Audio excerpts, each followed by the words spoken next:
Stop! No, come back! Wait, Fluffy!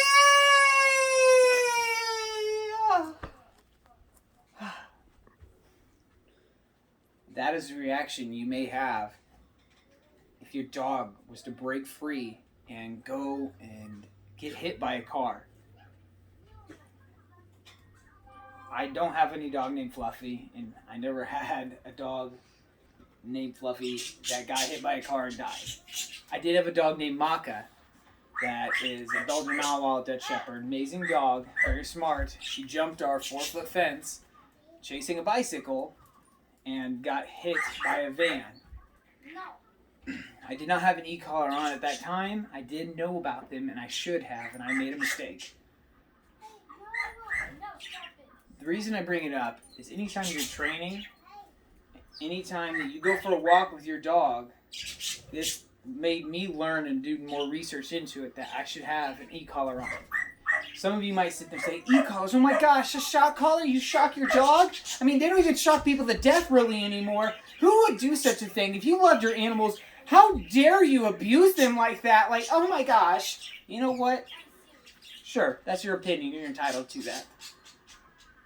Just like some people like to wear socks with sandals. I don't, but some people do. Some people don't wear sandals at all.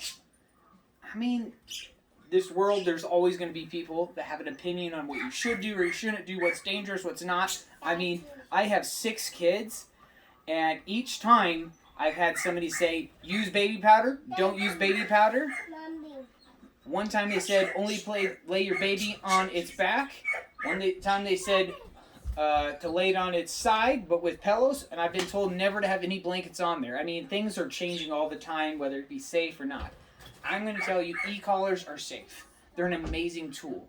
You just need to learn them. Just like anything you use. They have to be learned to be effective and safe. Right here I have is my e-collar controller in my hand. Here's its remote. This is the Dogtra Arc. It's amazing. There's a button right here that turns this on. I'm not going to turn it on because I don't need to. This is an extra thing I bought. It's a bungee, so it goes on real quick and easy for my dog. So, with this, why I say you need to learn it, I know that this button here is the nick. This button here is a constant. What do I mean by that? So if I push this, it's going to just nick my dog. It's going to be the stimulus of energy going into the dog that is going to cause a little pain, depending on what setting it's on. This goes from this dial from 0 to 127.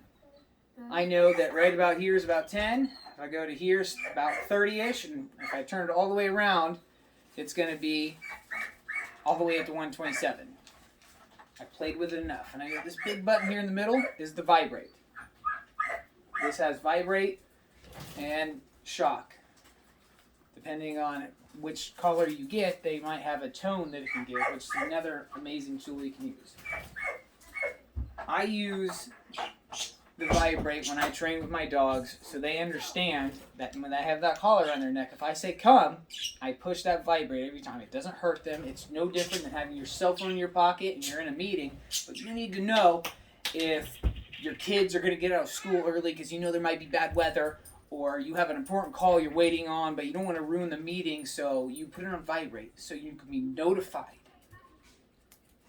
All it does is vibrate in your pocket and it gives you notification telling your brain that, hey, I have a call or I have a text.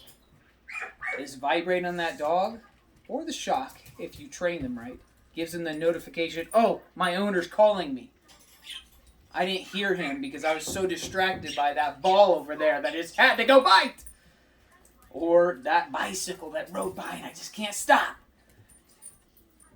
You train with them enough, you won't need to ever shock. Or if you do, if you put it on level 0 to like 20, I can't even feel it. Now, dog skin is a lot more sensitive than ours. And you need to have it placed right on their neck. But it's going to be annoying and it might hurt them. But you know what? As I started in the beginning, I said, no, Fluffy! I don't want to ever have to experience that because that's going to hurt me. It's going to hurt my kids. And I'm going to feel horrible because I could have stopped it. I could have, yes, I could have set a stimulant through my dog that would have made them whine but stop what they were doing, causing them to come back to me. Could have saved a person. If maybe I know my dog, she doesn't like bites. Maybe she might bite the person on the bike because she wants the bike so bad. Dogs do that. Maybe if she gets in that car accident and that car maybe swerves to miss, my dog doesn't get hit, I could still be charged because my dog caused that accident. It ran into a tree or whatever the case is. Nobody wants to deal with that. This is why you should look into getting an e-collar. I highly recommend Dogtra. They're an amazing brand. They're one of the best out there. They are a little bit more expensive, but that's how it is sometimes when you want a safe, good tool, you pay for the better things. That is all, folks.